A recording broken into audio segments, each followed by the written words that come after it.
country nigga. Yes, sir. Listen. The vulnerable are powerful. And the most gangster thing you can do is serve. This is All the Way Live. Ooh, thank you, sir. Can we get some air horns in there one time? One time. Two times for y'all, man. What up? What up? What up? It's All the Way Live podcast. What it is. We're back again, Brother Miles. We're back again. Yes, sir. Feel good, don't it? I feel real good. And you know what we do here at the All the Way Live podcast, man? Every week, every Wednesday, drop it on your socials. Like, follow, comment, subscribe, etc., etc., etc. We are where you can. We are reachable, so reach out. We're there to be found. So find us, please. Find us, because when you find us, what you will find is that here at the All the Way Live podcast, what we do is give you guys carefully curated content for your cranium, for your head top. This is me and Miles putting together a show of conversation whose sole intent, purpose is to be a space of even just a little bit of happiness, a space of a little bit of let's say, a break from a tiresome day. We know people are going through some very, very dark things. And so we cultivate the positive energy, a pool of positive energy that people can dip into. And how we do that is by breaking the show down into 3 parts. How am I doing so far? You're doing pretty good. Go get them. Bless you. Bless again. The devil is a lie. I was going so well. That's right. You're killing them. Go ahead. So this carefully curated content is broken up into 3 parts. Those parts are Stumble Upon, Current News, and Recommended and Review. Now on Stumble Upon, this is where me and Miles talk about the things, topics, and ideas that we have had throughout the week. This is where anything that has stumbled us, anything that is particularly interesting, we bring it forward. And then from there, we go into current news. Now, on current news today, you know what we like to do, take some facts, unpack it, dedicate ourselves towards it, and have open, honest conversation about things that matter. And this week, Miles Xavier, can you tell the people what matters to us? I think something that matters to us, and that is definitely making waves and headlines and matters to a lot of people, is the conflict in Israel and Palestine. So we're going to be getting into that. Was that Stumbled Upon current news? Did you say current news? That was current news. But from current news, you know where it goes to. It goes into our absolute favorite part of the show, none other than Recommended and Review. Why is this our favorite part of the show? You know why Recommended Review is our favorite part of the show. Is because we get to interact with you. We review what you recommend. We recommend what we think is cool. This week, we're getting into the off season. J. Cole. We'll let you know and Recommended and Review if we recommend that to you. To be continued. Indeed, Yes, indeed. Yes, and on Recommended and Review, what we do, we have 5 mics. We rate albums that way. So if you want to let us know how you felt about that album, let us know how many mics that is in the comment section. In the comment, go ahead. You put that in there. Word. Is there a mic emoji? There should be. Drop the mic. There has to be. Everything emoji. I'm pretty sure there's a lasagna emoji. But I digest. You already know what's going on, man. Chicago's in the building. Joe Berger's in the building, man. Shout out to the illustrious Gallery Momo, providing my brother's crazy background right there. Some amazing art. That's a beautiful space. You already know what's going on this side, man. On this side, the building is in Chicago. That means the building is on stolen land. This podcast is recorded on stolen land, man. So we always have to acknowledge that this land was cared for by the Potawatomi people, the Council of the Three Fires. I have been raised here. It's been an honor for me to be able to grow and do work in this space. And it's an honor to acknowledge, right, and to appreciate the history that the violence that was done to those Native American tribes to remove them from this land is inseparable from the violence that we see in the city today, in this country today, and in this world today. And there's too much of it. So with that, we lift up love for brown people the world over, for love between black and brown people the world over. Intro over. Let's get into the show. Yes, sir. Into the show. Hey, man, it's absolutely great to be here with you today. Yeah. Feel absolutely good. Great. It does feel good. I think there was some positive feedback on our last podcast. And again, it's just the fact that we get to end our week being able to do this is always going to be my favorite part of the week. Oh man, I love it. Imagine not being able to do a podcast with your friends. You know, imagine having to let that go. You know, that would be tough. I can't imagine. I can't imagine. What are you getting to? What are you insinuating? What's going on? Man, I think there's an interesting in whatever craft you do, there's an interesting line you walk around about how much you can talk about other people that do it, right? So I think in this podcast we try and be very diverse with our topic range, but we sometimes shy away from things that are going on with other podcasts in the podcast space. I think as part of it as some of our own aspirational professional courtesy, but I think also just as kind of like, yeah, it's interesting to toe that line, and it's an interesting line to draw with inspiration until some shit is over. Yeah. At which point you can kind of give it its flowers in its proper way. Thankfully, in this case, everybody is still healthy. Everybody is still good. Do you mind But sharing with the people exactly which podcast you're referring to? I'm getting there. I'm My bad. My bad. Let me step out the kitchen. No, you good. Just take a little bit of this spoon, man. It's all good. It's working in here. But what I'm saying is, yeah, man. So, and for the sake of transparency, now that some stuff is over, I think it's cool for you to acknowledge and me to acknowledge that a podcast that we both enjoyed, the Joe Budden podcast, will no longer be the same due to a change up in co-hosts. Two of the co-hosts have left the show. Rory and Maul have left the Joe Budden podcast. It's a podcast that I've gotten a lot of enjoyment out of, specifically because of their dynamic. I'm one of the few viewers, like as in any show, right? I'm sure it happens a lot with TV. Sometimes your favorite person, I hate to say character because these are real people, but like isn't the main person, right? So I like really appreciated Maul's perspective on the show. He was the main reason I watched. I probably won't be watching anymore.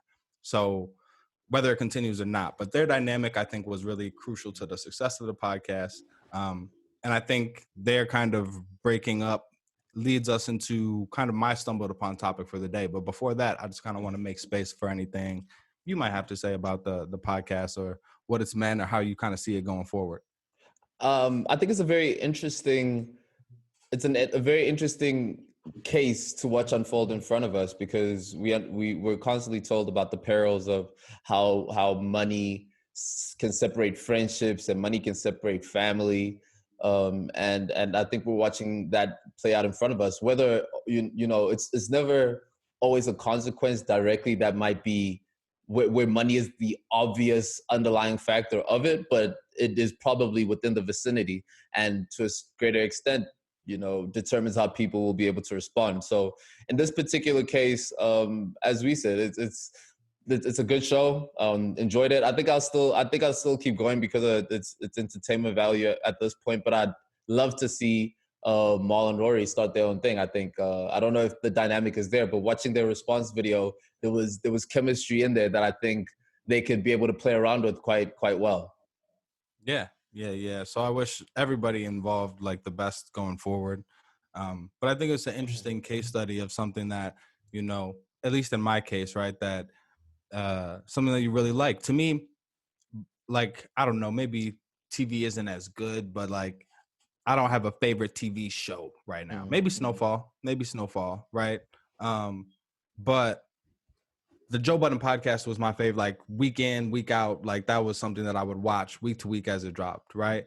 And so just as you grow older, there's a lot of things in life that you come to like, that you come to appreciate, that become part of your routine, that you have to end up like letting go of for whatever reason, whether you outgrow the content, whether the content stops coming, whether somebody passes away, whether somebody gets canceled, right? So my kind of stumbled upon topic today that I kind of wanted to talk about was just some of those things, man. What are some of those things for you that as you've grown older, you've had to step away from, or that have for one reason or another left your life, and you've had to kind of cope with that as you've grown up, That's a great question. And it makes me think of a quote that Dave Chappelle said. He said, I'm black. All my heroes are, he said, all my heroes have been to jail or, I'm messing up the quote right now, but something to the equivalent of black heroes are usually people that have been jailed before. So why I bring that up specifically is that the concept of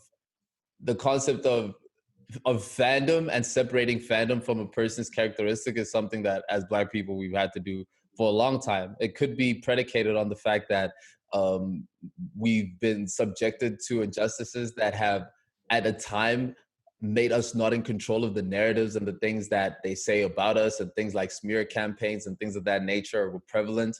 You know, I mean, now even with the FBI documents opening up, seeing what what they were doing to Martin Luther King, which was a clear smear campaign. You know what I mean? So when you understand the reality of that history of where Black people get to a place where it's just like, all right, cool, this is the star, he did this, but I'm gonna separate that from the actual music. We've done that for a long time. But like recently, when Kanye was coming up with a lot of the Trump rhetoric that he was coming up with and spewing a lot of apparent ignorance, or let's say what seemingly sounded like ignorance, offensive at that too, that was very difficult for me to separate, because that is my favorite artist, you know.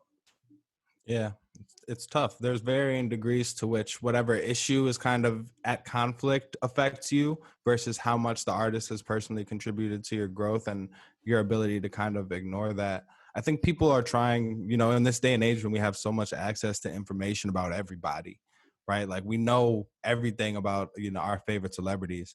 People are trying to figure out if there's a clear cut formula for appreciating the art and separating that from the artist. And I think there really isn't. I think more than any type of reliable decision making mechanism, it's kind of like, how does this art make you feel now? You Mm, know, I mm. think there are artists where I'm more confused in my mind logically about where I stand on the issue than I am whether or not I can listen to their music. And because sometimes I can't listen to their music without thinking about the issue, that's the answer. You know Yeah. what I mean? The parents example there would be R. Kelly, right? Where we understand that a lot of the music that R. Kelly was making was underlined by what was clearly sexual assault to minors. It's quite disgusting. It's quite hard to not hear, to not be thinking about that.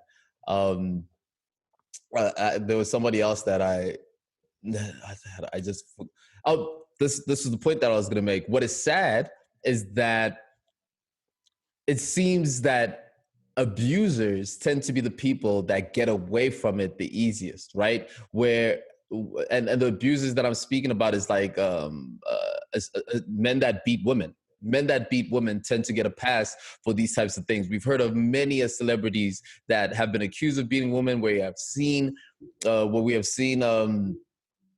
gender-based violence just like prominent throughout their history with women, where many women are saying that, but we gloss over it. Even today, Tory Lanez shot Meg Thee Stallion in the foot, and we've kind of I don't want to say we've gotten over it, but the repercussions of that have not been as severe as the repercussions for some of the other people that have been that have been canceled, so to speak. Right, right. And I think that's a testament to the audience, right? And I think that becomes complicated, right? You're trying to figure out how you personally, how I feel like, can I listen to this? But then there's another thing of like, well, if I'm around somebody else and they play this person's music, or you know, want to watch a movie with Kevin Spacey, right? At what point am I going to intervene on that? You know what I mean? At what point do I feel like I have to say something and say, you know, I really don't want to support this or listen to this, right? To speak up about that issue. Um, because yeah, when you think about, like, I live in a Black neighborhood. So when people's windows are open and they're jamming, listening to music, I certainly do still hear R. Kelly, Mm. right? And of course, I'm not going to go over to my neighbor's house and be like, "Hey, cut that That's that offensive.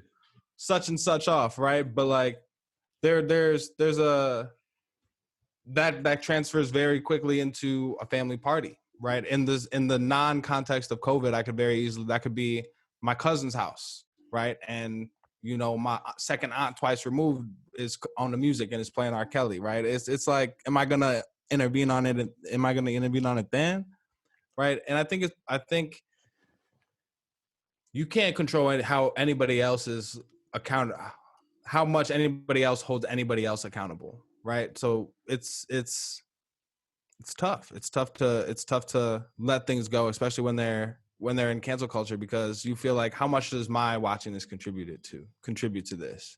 And then it's like, what is the responsibility on the consumer? What is the consumer's responsibility outside of just completely canceling and not listening to the music? Now, it's hard to subscribe to the notion of never doing anything. That's almost as impossible as always doing something.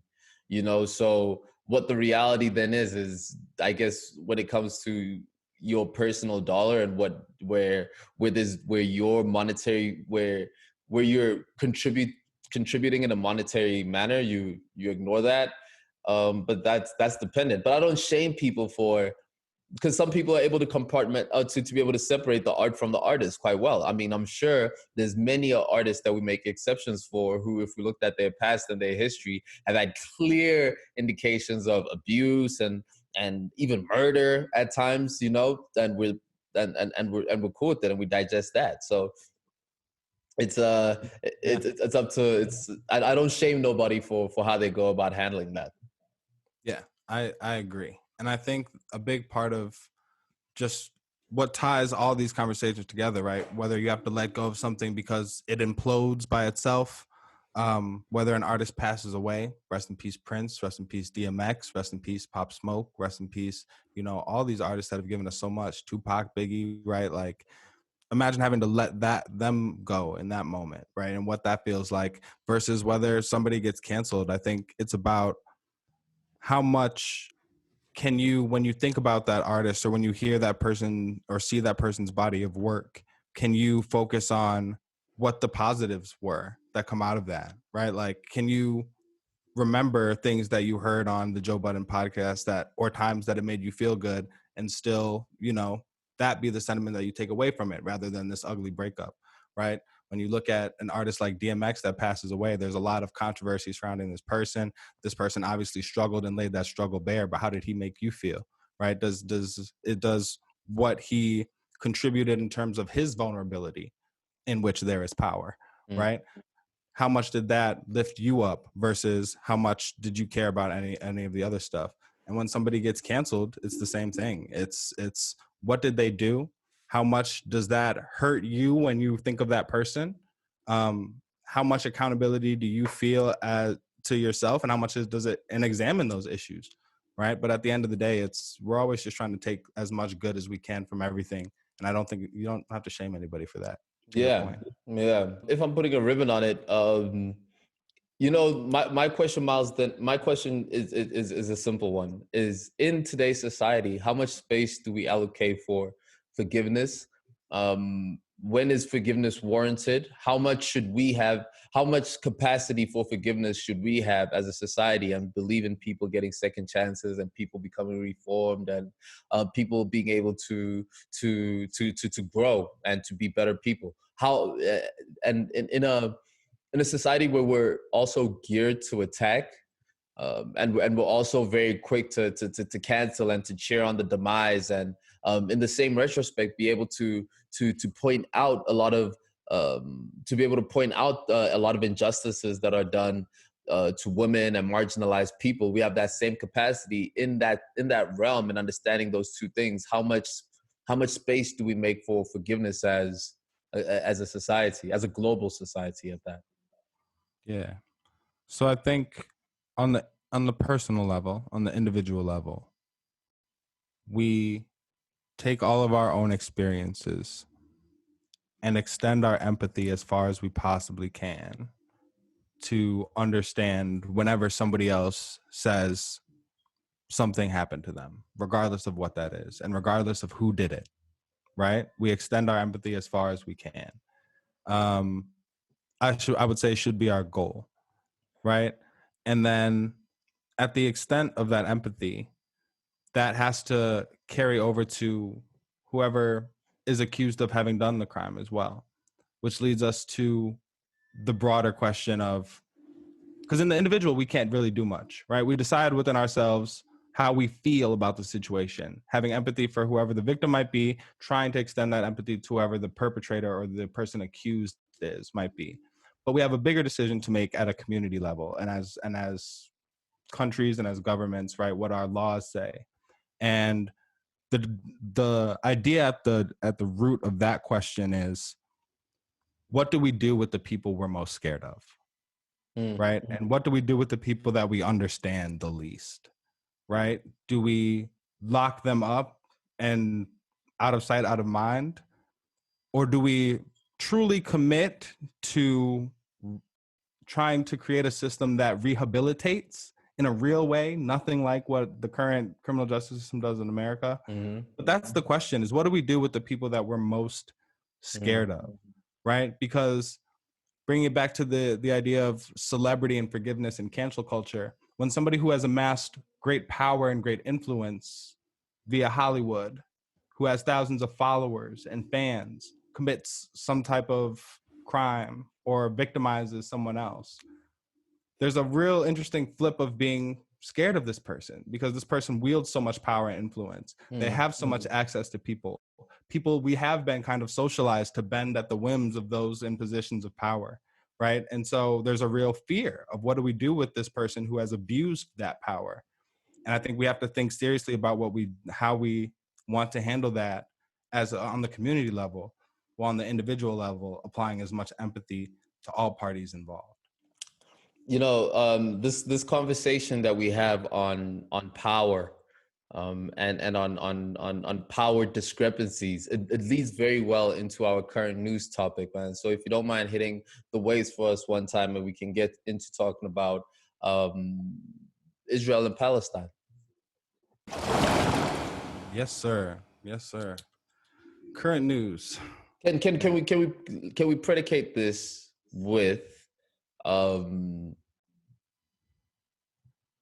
this conversation required us to be very intentful with how we approached it.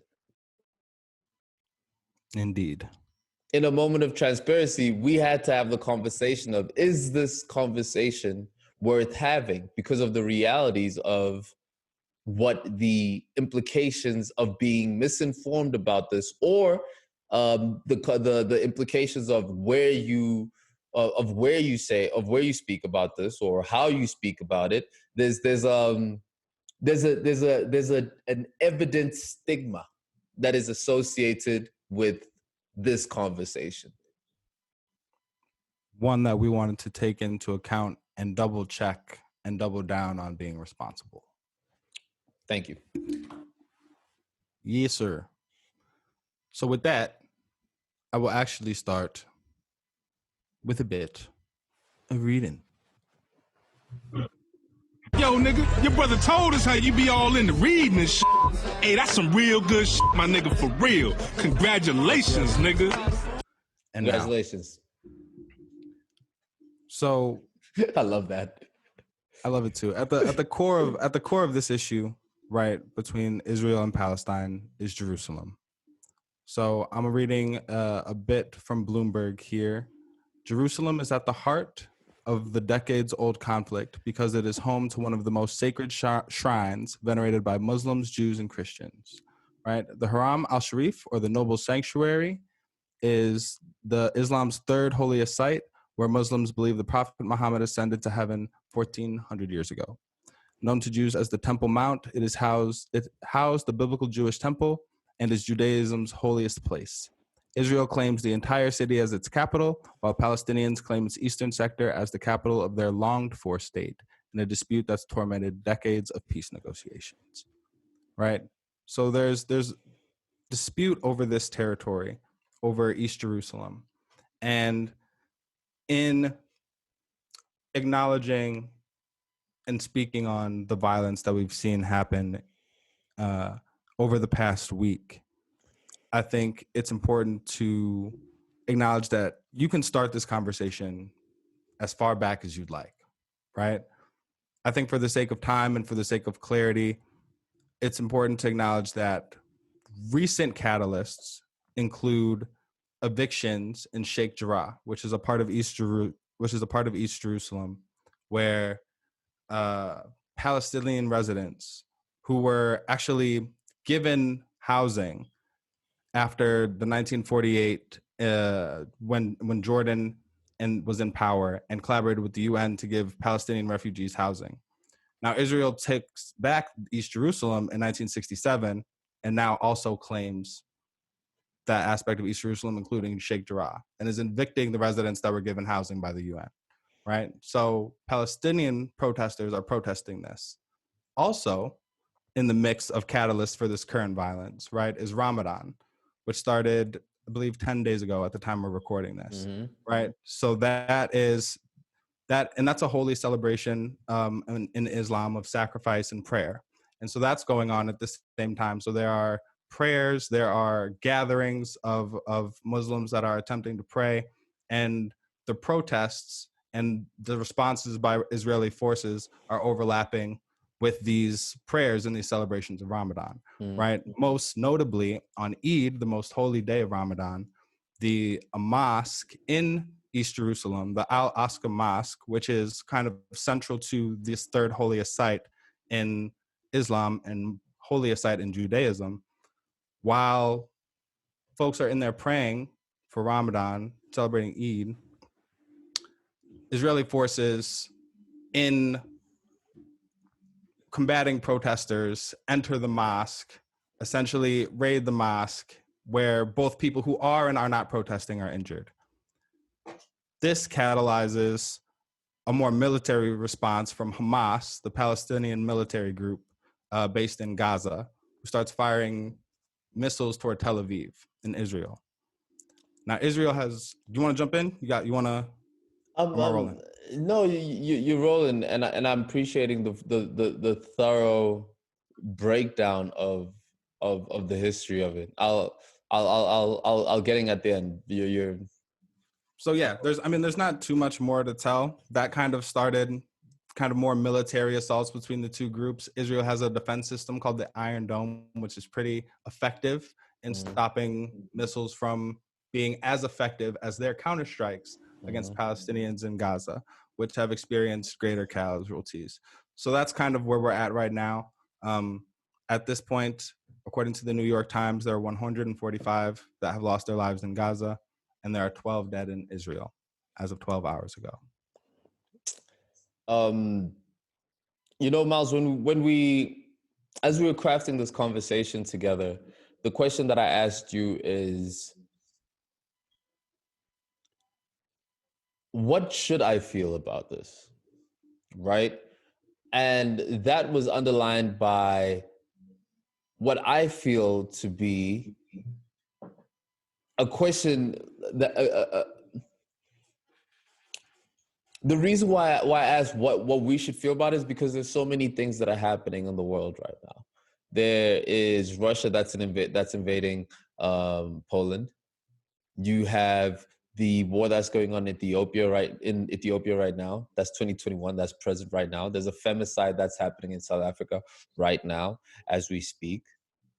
There's a conflict in Cameroon right now as we speak. So not being dismissive of the situation in Israel and Palestine, just asking that, putting that question forward for the many listeners who I'm sure are also conflicted about where do we place, what are we supposed to feel and think in a world where there's so many things to feel and think. Our exposure to information is exposing us to the atrocities that are happening everywhere. Now, atrocities are atrocities. You can have the same feeling for all atrocities, and I think a rational, sane person would say, yeah, I hate atrocities. But what is there to feel in this instance from somebody that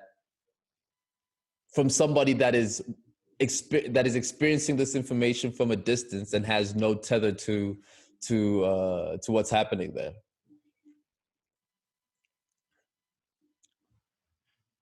I think it's a personal decision based on, are you okay with saying I don't care? Right? I think that's. Is it that simple though? It's as we've discussed a lot over this week, across many different topics. I think simple and easy are very different things, right? So I think it's very difficult to say, and I don't care is not the softest delivery of it, but it might be the simplest. But I think it's when I hear about all of the issues you just mentioned, I want to know what's going on at a baseline level. I'm under no, like, you know, um, delusion that I can affect change across all of these issues. But as an adult that cares about the world, I want to know what's going on in all of those places. Do I have the time to educate myself as thoroughly as I'd like to? No. But I think what's important to acknowledge is that what we all pay attention to is often dictated largely by the news and the media, right? But when there are atrocities happening, and the news puts a spotlight on it, it becomes an opportunity for everyone who has been doing the work to showcase that work, to highlight what they know, and for them to have a voice. And in those moments, I think you can either say, I have the opportunity, the information is being brought to me via YouTube, via TV, via news articles. I have the opportunity to at least educate myself about what's going on. Right? I think the idea that that everything has to be actionable comes from a sense of like guilt almost. You know what I mean? Like that you're not doing enough. And you're probably not. None of us are. Right? But it's one thing to say, I'm not gonna pay attention. It's another thing to say, this is on the news right now. There's a wealth of sources reporting on it. I can hear as many perspectives as I have the ability to take in, right? Both from an academic mental perspective and from an emotional perspective, because it is hard to read on these things, right? And that information is there and it's available to me. So at this point, I have to make a conscious decision to say, Drake mean, if I'm not paying attention, right? Yeah. So it's an opportunity. And I don't think we should always allow the news media's spotlight to determine where we focus our attention.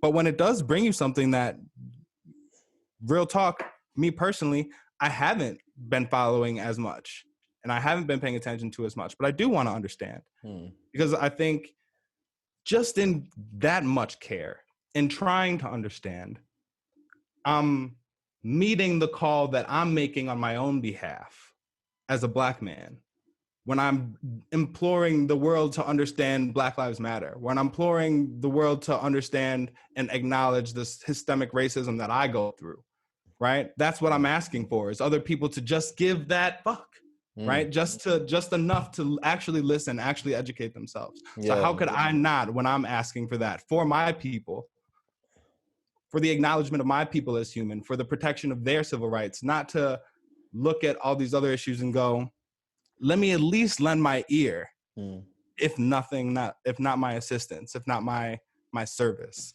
Yeah. I think that's powerful. I think that's very, very powerful. Exposure to information, extending one's capacity to be empathetic, um, empathetic, not apathetic. Yes, and I think in that there's evolution in there, right? Where in the same way that we can evolve to not care about certain things, I think we can also evolve as people to care about certain things and increase our capacity of being able to understand things and be and react accordingly in ways that can allow it to change. What is evidence is that there is a group of people that are being forced out of where they live. There are a group of people that are being murdered, that are being bombed at a rate that's higher than the casualty rates are higher in one area than they are in another. There's a clear power discrepancy there that forces one to have to question what the responsibility of the power holder is, and I think that's something that I think that's the question that's very difficult to be able to have, which is that if one side has more power than the other, what is the responsibility of the person who has that power? And that is the situation that's going on right now. Thank you. I appreciate you sharing that and just adding that, because when you asked whether this conversation was worth having and how I felt about it, I think a big part of it was we have to speak on it for the reasons that I mentioned and the acknowledgement that we seek in our own personal issues, right? But I think that's the other part of it, and so I appreciate you for voicing that. Yeah, it's very interesting, the algorithm of what it takes for something to be, I don't know if sensational is the right is the right word for it, but what it takes for people to care, right? I mean, there's been many cases of warlords in Africa and whatnot happening, but this Coney case in 2013, 2014, that took over, you know, that absolutely took over. What was it about this particular uh, set of circumstances that led for us to care? I'm not ever angry at something that galvanizes people to move forward.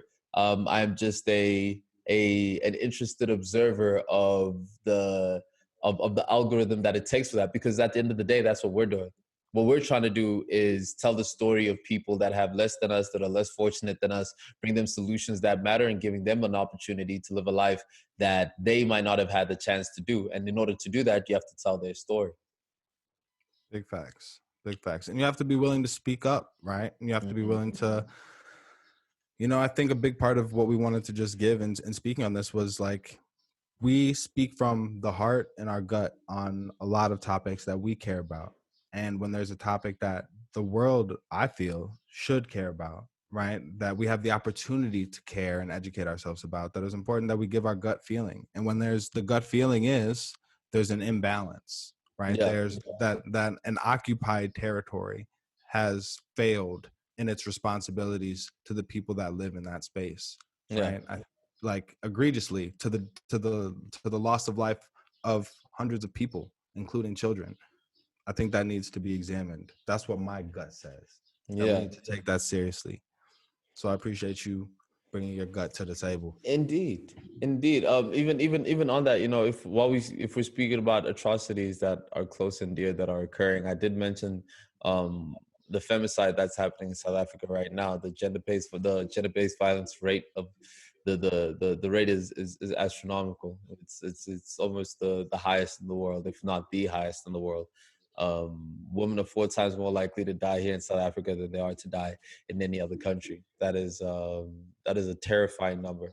And I had recently a friend who said, if we're taking it from a numbers perspective only, in terms of casualties and in terms of longevity and legacy, they're saying that the what's happening to women in South Africa today is akin and comparable to what was happening during apartheid times, in terms of the scale of this issue, and that affects half of the entire population, not even just half of just Black people. That's half of the whole population, so in bringing up and acknowledging things that are happening live, that are current, that's one of those things I wanted to bring forward to the table.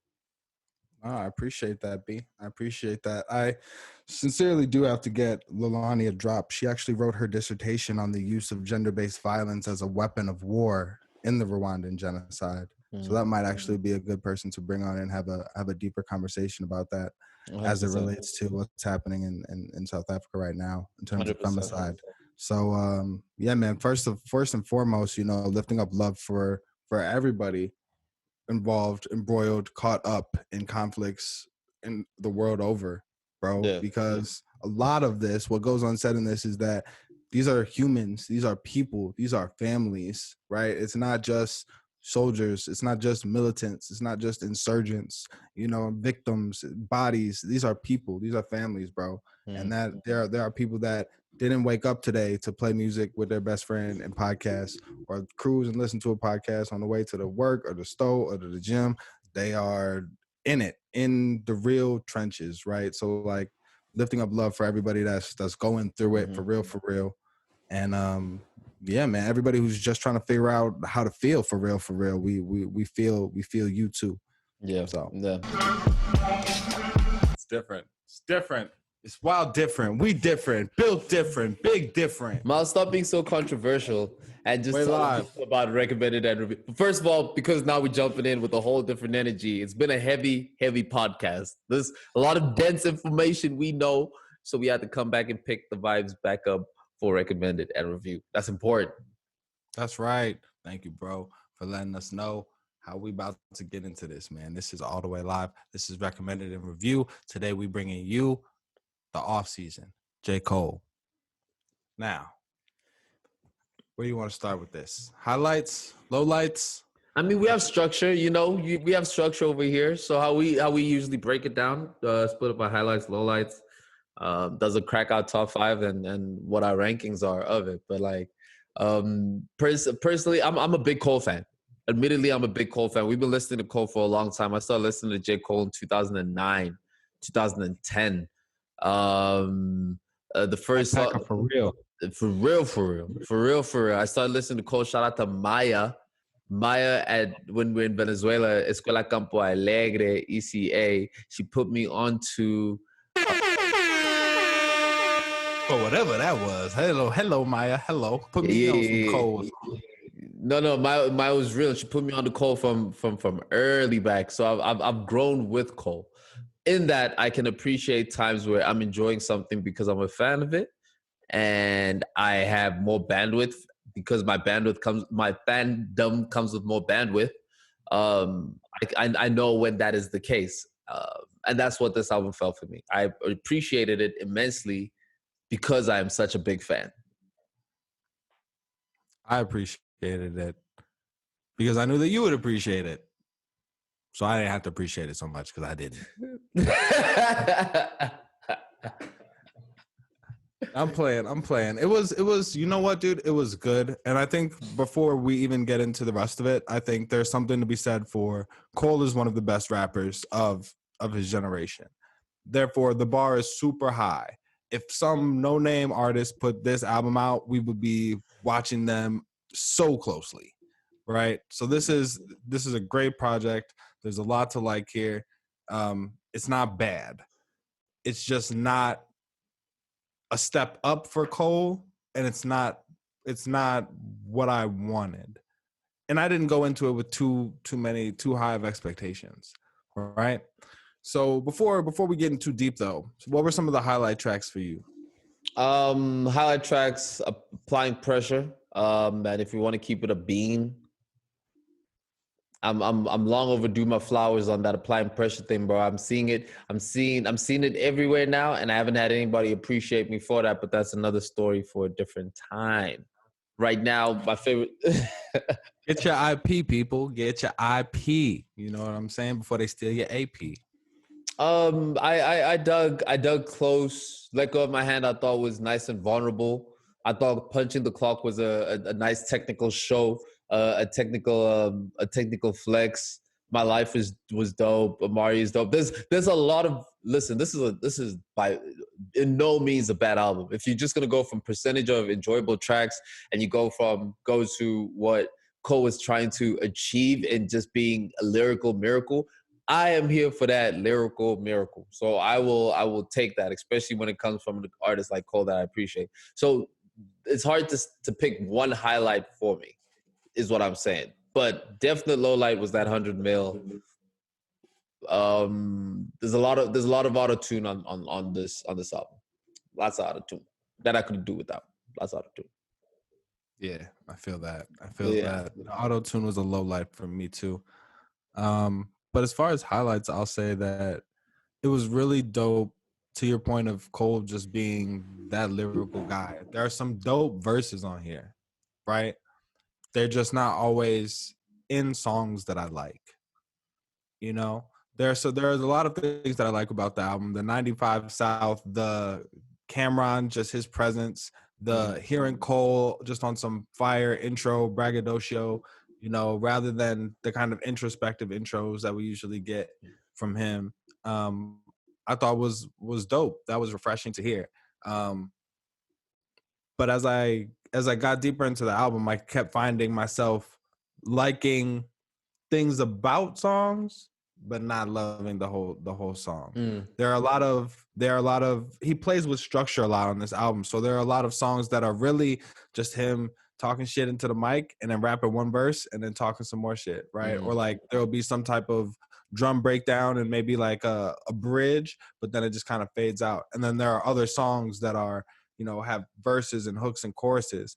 And I found myself liking aspects and particularly liking the verses that didn't have, wishing the verses that were really good that didn't have choruses had choruses, and wishing some of the songs that had choruses could have left out some of the bridges and some of the extra stuff.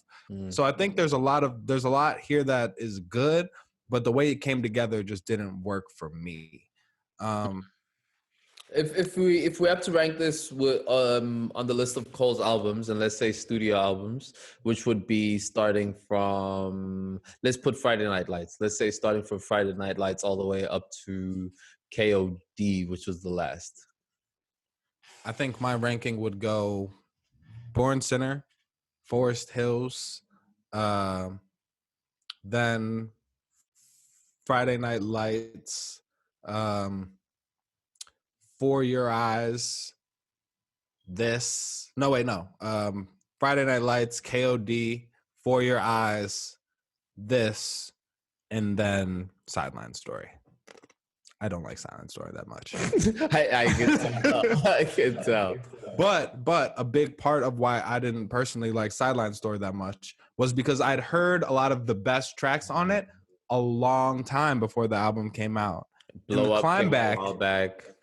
And the Climb Back off of this album is a really strong song that I heard a year ago. And I think the album hits a little bit different if I hadn't heard that's one of the songs where the verses, the choruses, where it all kind of comes together and works, right? And so if I hadn't heard that piece already, that might have been maybe that and then Close as tying out the album hit a little bit harder. So I'm not sure. How did you feel about Hunger on Hillside, that last track? It wasn't one that I particularly went back to, but then again, like for Cole with me, it grows on me. Cole grows on me. When I first heard For Your Eyes, I wasn't particularly wowed by it, but I ended up absolutely loving that album over time. I remember we had a conversation way back in Cape Town when I was about to leave. I remember. Wow, man, that feels like such a long time ago. Word. Such a long time ago. That just speaks to how long Cole has contributed to the theme music to this friendship and this partnership, baby. For sure. So, but going off of that,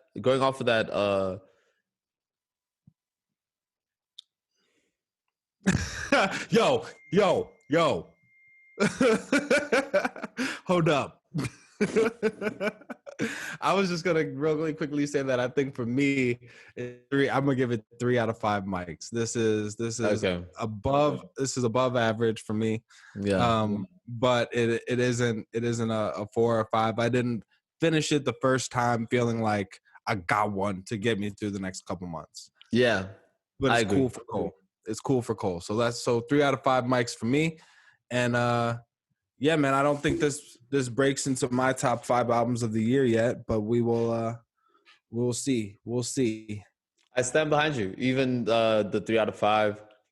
Going into the ranking of the albums, I do put KOD over.